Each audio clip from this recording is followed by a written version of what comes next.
జీవితాన్ని ధర్మ మార్గంలో నడిపించు. నీకు తోడుగా ఉంది 9 టీవీ భక్తి. నమస్తే, శ్రీ మాత్రే నమః, శ్రీ కృష్ణాయ నమః. 9 టీవీ భక్తి ప్రేక్షకులకు స్వాగతం, సుస్వాగతం. ముందుగా ప్రతి ఒక్కళ్ళకి దీపావళి శుభాకాంక్షలు. లక్ష్మీ పూజ చేసుకునే సమయము, ఏ సమయంలో ఆ తల్లిని పూజించుకోవాలి, ఎలా పూజించుకోవాలి అనేది ఎప్పుడూ మనకి సందేహాలు వస్తూనే ఉంటాయి. అయితే ఆ సందేశంలో భాగంగా ఈ రోజు ఏ శుభ సమయంలో ఆ తల్లిని పూజించాలి, ఎలా పూజించాలి అనే అంశాలను ఈ రోజు మనం తెలుసుకుందాము. ముందుగా దీపావళి 2025 సంవత్సరము అక్టోబర్ 20 సోమవారం నాడు వచ్చింది మనకి తెలుగు క్యాలెండర్ ప్రకారము. అయితే ఈ రోజు అమావాస్య తిథి ఉంటుంది. మీరు ఈ రోజే జరుపుకోవాలి.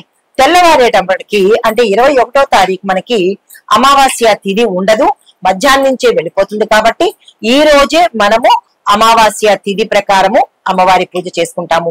లక్ష్మీ పూజకు ప్రధానంగా ఎప్పుడు కూడా మనము సాయంత్రం సమయంలోనే ఆ తల్లిని ఆరాధన చేసుకోవాలి. అయితే ఆ సమయం ఏంటంటే మన హైదరాబాద్ ప్రాంతానికి, ఏ ప్రాంతానికి అనుగుణంగా వాళ్ళ టైమింగ్స్ ప్రకారము చూసుకోండి.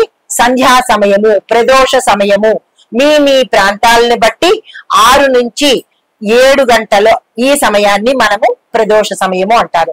అయితే ఇక్కడ హైదరాబాద్ వాసులకు సాయంత్రం 7:21 నుంచి 8:19 వరకు మాత్రమే మనము లక్ష్మీ అమ్మవారి యొక్క పూజ చేసుకోవడం కానీ, దీపావళి పండుగను సెలబ్రేట్ చేసుకోవడం కానీ చేసుకోవడానికి శుభ సమయము.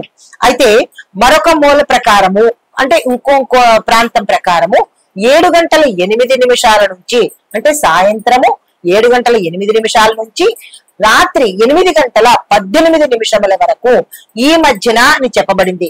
ఆ సమయమైనా పర్వాలేదు, ఈ సమయమైనా పర్వాలేదు. అయితే ఈ రోజు 7 గంటల నుంచి అంటే ఓవరాల్ గా అందరికీ చెప్పదగిన శుభ సమయము 7 గంటల నుంచి 8:18 సమయంలో, అనగా 1:18 వ్యవధిలో మనము అమ్మవారి యొక్క పూజను చేసేసుకోవాలి. అయితే లక్ష్మీ పూజ ఎలా చేయాలి, దానికంటూ ప్రత్యేకమైన విధి విధానం ఉందా అంటే సాధారణంగా ఇల్లు శుభ్రపరచుకుంటాము ఉదయం సమయంలో. అయితే ఎలా శుభ్రపరచుకోవాలి అంటే కనుక పూజకు ముందు ఇంటిని గోమయంతో అలకాలి. మరి అపార్ట్మెంట్ లోను గోమయము అవి ఉండదు కాబట్టి గోమూత్రాన్ని మీరు మాపింగ్ చేసే దాంట్లో అంటే ఏదైతే మనం మాప్ చేస్తుంటామో ఆ బకెట్ లో గోమూత్రాన్ని వేసి అలికినట్టయితే కనుక తత్సమానమైన ఫలితము, తత్సమానమైనటువంటి అంటే గోమయంతో అలికితే ఎటువంటి శుభాలు కలుగుతాయో గోమూత్రంతో అలికినా కానీ అదే ఫలితాలు మనం పొందుతామన్నమాట. అయితే ఈ గోమూత్రంతోనే ఎందుకు అలకాలి అంటే కనుక మనము నిత్యము ఏదో ఒక సందర్భంలో బయటికి వెళ్ళి వస్తూ ఉండడము, ఆ బయట నుంచి నెగిటివిటీని మనం తీసుకొస్తూ ఉండడము, బట్టల రూపంలో కానీ, మన శరీర రూపంలో కానీ, కాళ్ళ రూపంలో కానీ మన ఇంట్లోకి నెగిటివిటీ అనేది వస్తూ ఉంటుంది. అయితే ప్రతిసారి మనం చెయ్యలేం కాబట్టి ఈ రోజు ప్రత్యేకంగా గోమూత్రంతో ప్రతి మూలలు ఇల్లు శుభ్రం చేసుకున్నట్టయితే ఏ మూలనైనా సరే నెగిటివిటీ ఉంటే కనుక అది తొలగిపోయి ఇల్లు పరిశుభ్రంగాను దేవతలకు ఆహ్వానం పలికేటట్టుగా శుభప్రదంగా ఉంటుంది అని గోమూత్రానికి అంత విశేషమైన ఫలితం ఉంటుంది.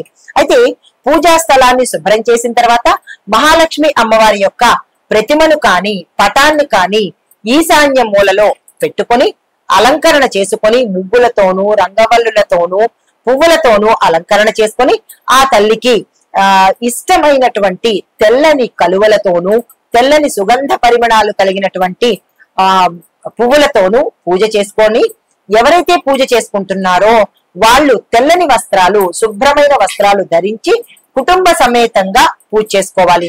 తర్వాత ఈ పూజలో ఎవరిని భాగంగా చేసుకోవాలి అంటే కనుక లక్ష్మీ అమ్మవారితో పాటుగా కుబేరుణ్ణి, తర్వాత ధన్వంతరి మహాదేవుణ్ణి కూడా మనము ఈ పూజా మందిరంలో ప్రత్యేకంగా పూజ చేసుకుంటాము. అయితే మరి ముందుగా మన పూజా విధానంలో అందరికీ తెలిసిందే, పసుపు గణపతిని పూజ చేసుకుని ఆ తరువాత ఎటువంటి అడ్డంకులు ఉండకుండా నిర్విఘ్నంగా పూజ చేసుకోవాలి అని తలుచుకుని సంకల్పం చెప్పుకుని ముందుగా పసుపు గణపతిని పూజ చేసుకున్న తరువాత లక్ష్మీ కుబేరుడి యొక్క పటాన్ని కానీ లేదంటే ప్రతిమను కానీ తెచ్చుకుని దానితో పాటు ధన్వంతరి స్వామి వారిని కూడా మనం పూజ చేసుకుంటాము. తర్వాత ప్రాణ ప్రతిష్ఠ, విగ్రహ శుభ్రత, పసుపు కుంకుమలు, గంధాక్షతలు, కర్పూరము, పువ్వులు, పండ్లు, తర్వాత నైవేద్యానికి సంబంధించినవి. ఆ తల్లికి చాలా చాలా ఇష్టమైనది పాలతో చేసినటువంటి పాయసం చాలా ఇష్టము, దాన్ని నివేదన చేసుకుంటాము. దీని తర్వాత ఇంటికి ప్రధాన ద్వారం దగ్గర గడపకి పసుపులు రాసి బొట్లు పెడతాం కదా, ప్రధాన ద్వారం దగ్గర ప్రత్యేకంగా పువ్వులను అక్కడ అలంకరణ చేసి ఆ పువ్వుల మధ్యలో దీపాన్ని వెలిగించి సాక్షాత్తు దీపం మహాలక్ష్మి అని భావించుకుని అక్కడ కూడా పూజ చేసుకుంటాము. తర్వాత మంత్ర పఠనం ఏం చేయాలి అంటే కనుక ఓం శ్రీ మహాలక్ష్మి నమః అనే ఈ మంత్రాన్ని యథాశక్తి కుటుంబం మొత్తం అందరూ కలిసి మంత్ర పఠనం చేసుకుంటారు 108 సార్లు. దాంతో పాటు శ్రీ సూక్తాన్ని కూడా అనుసంధానం చేయాలి.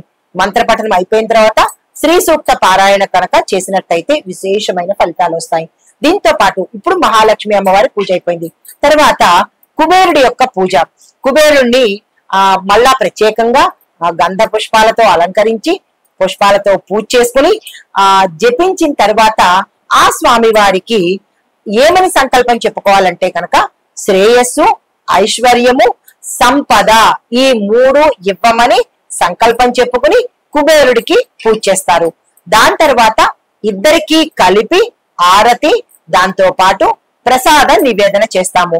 దాని తర్వాత ఏం చేయాలంటే చిట్ట చివరిగా అందరికి ఈ ప్రసాదం ఏదైతే ఉందో అది పంచి, అంటే ఇంట్లో కుటుంబ సభ్యులకు, ఇరుగు పొరుగు వాళ్ళకి ఆ ప్రసాదాన్ని కొంతైనా సరే పంచిపెట్టాలి. తర్వాత ఏం చేయాలి అంటే కనుక మనకి దీపావళికి సంబంధించి, దీపావళి అంటే అందరికి తెలిసిందే కదా, మనకి కాకరపోతులు కాల్చడము, ఇంకా పిల్లలు గాని పెద్దవాళ్ళు కానీ ఈ క్రాకర్స్ పేల్చే దాంట్లో, క్రాకర్స్ ను కాల్చే దాంట్లో హడావుడిగా ఉంటారు. పెద్దవాళ్ళందరూ కలిసి ఈ ఉత్సవాన్ని, ఈ పండగను అంగరంగ వైభవంగా మనము దీపావళిని జరుపుకుంటాము. అయితే ప్రధాన ద్వారం దగ్గర మాత్రము పూజ చెయ్యడము అనేది మర్చిపోవద్దు.